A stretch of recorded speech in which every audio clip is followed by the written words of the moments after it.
Remember the Sabbath day by keeping it holy. 6 days you shall labor and do all of your work, but the seventh day is a Sabbath to the Lord your God. On it you shall not do any work, neither you, nor your son or daughter, nor your male or female servant, nor your animals, nor any foreigner residing in your towns. For in 6 days the Lord made the heavens and the earth, the sea and all that is in them, but he rested on the seventh day. Therefore the Lord blessed the Sabbath day and made it holy. Sometimes I think we forget just how revolutionary the Bible was and still is today. Remember that this was a nation of former slaves. And how many holidays do slaves get? 0. How many days a week did they get off? Also 0. See, to live was to work. For God to take this nation of former slaves and then require 1 day of complete rest from work each week was truly foundational in granting them a new identity. They are not slaves anymore. And to prove it, God says, okay, stop working. The whole notion of Sabbath is closely tied to God's own rest after his creative work in Genesis. See, Genesis chapter 2 says, by the seventh day God had finished the work he had been doing, so on the seventh day he rested from all his work. Then God blessed the seventh day and made it holy, because on it he rested from all the work of creating that he had done. Only recently have a significant number of people around the globe been able to enjoy 1 or 2 days off during the week. Some countries and companies are even testing out a 4-day work week model, and it seems to be going pretty well. I think it turns out that humans were not designed to work nonstop, 7 days a week. People need rest. People need a break. And God knew this from the beginning, and so he prioritized it for his new nation. The benefits of rest and relaxation are attested to time and time again for increasing productivity and creativity.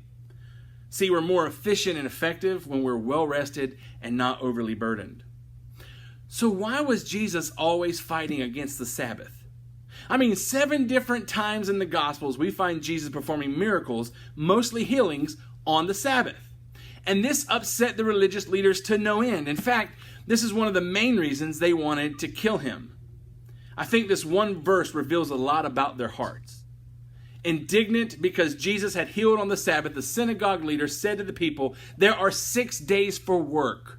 So come and be healed on those days, but not on the Sabbath. Jesus wasn't against Sabbath as a practice or an idea. In fact, he was very much in favor of finding times of rest and disconnecting from the high-speed demands of life. Over and over again, we see him slipping away from the crowds to be alone with God.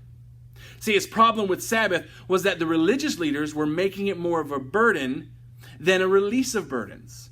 Sabbath was made to be enjoyed, but they were sucking all the joy out of it with their rules. It's like taking your kids to the playground and then threatening them, if I see any running, no running at all. Like, seriously? Simply put, Jesus didn't play those games. See, Mark chapter 2 says, then he said to them, the Sabbath was made for man, not man for the Sabbath. So the Son of Man is Lord even of the Sabbath.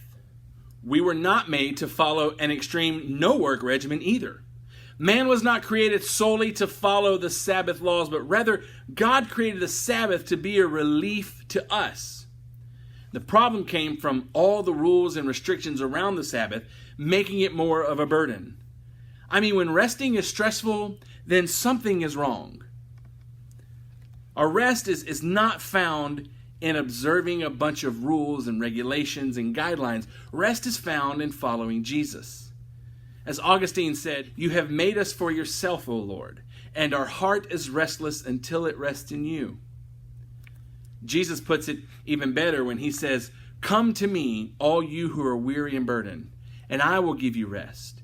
Take my yoke upon you and learn from me, for I am gentle and humble in heart, and you will find rest for your souls. For my yoke is easy and my burden is light. Sabbath can come whenever, wherever, while following Jesus. Jesus said the Sabbath was intended to bring life and healing. So what steps can you take this week to find times of rest that bring life and healing and joy?